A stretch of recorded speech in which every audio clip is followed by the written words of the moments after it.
If you are really good, people will leave your replacement to come back to you in one way or another. The Essex I-class destroyer was one of the first major destroyer classes to enter service with the Terran Hegemony.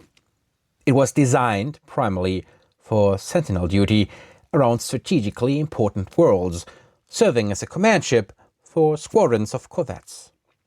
Production of the Essex I began in 2351 and continued for 3 decades, resulting in sufficient numbers to make the class the most numerous warship of the Hegemony's first generation. In comparison to the warship classes developed during the Star League era, the Essex I was relatively simple.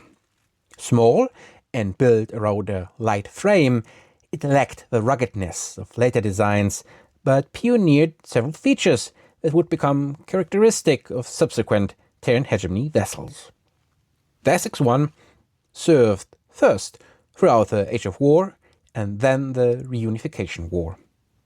Replacement of the class began in the 26th century with a Baron-class destroyer, followed by the Carson class in the 27th century.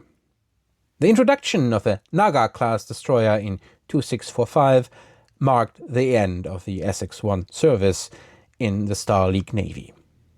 Despite its limited power, the Essex I remained effective in its intended purpose.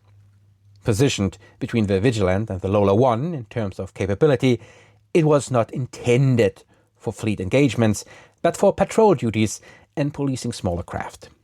In this role, it proved highly capable and reliable. By 2750, surviving Essex I-class destroyers had largely been decommissioned. The remaining vessels were acquired as military surplus by various great houses.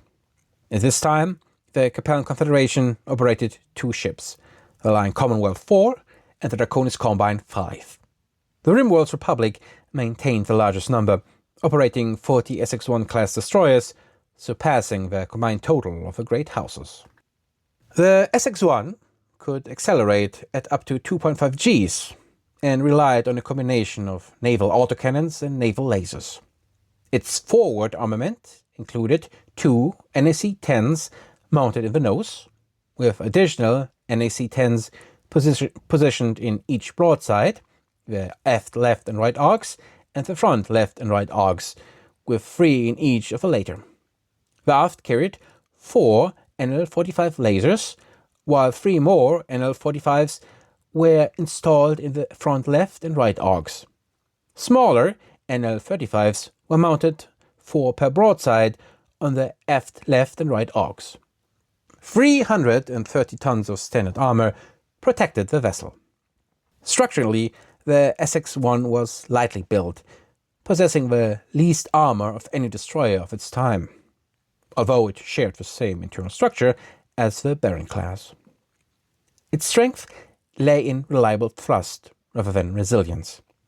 While vulnerable by modern standards, the Essex I remained competitive until the Reunification War.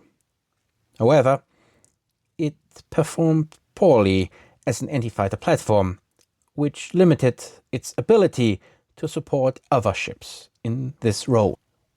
The Essex I carried 12 small craft in its flight deck, suggesting a combination of combat and support vessels. Its cargo bay had a capacity of 134,847 tons, supporting extended independent operations. This combination of modest flight capability and substantial cargo made the Essex I reliable for long-term station keeping, patrol duties, and frontier operations. Functionally, it could be regarded as a large corvette, inexpensive, expendable, and effective as a tripwire or patrol asset. Tactically, it performed best in brawling engagements, especially against smaller vessels. The Essex I class would have likely faded from significance if not for the Amaris coup.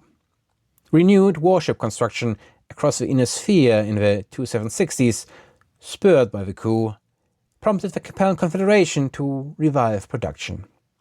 The Confederation's naval infrastructure had been depleted during the relatively peaceful Starleague era, and Capellan authorities pressured daily warships, headquartered on Capella, to provide a solution.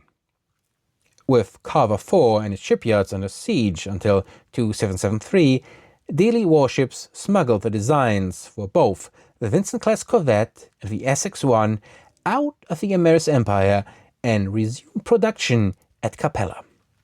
Despite condemnation from Stefan Amaris and Commanding General Alexander Kerensky over the misuse of Starleague intellectual property, production continued, bolstering the Capellan fleet.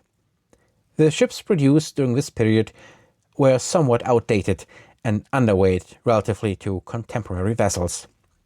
During the succession wars, the Essex I proved truly outclassed.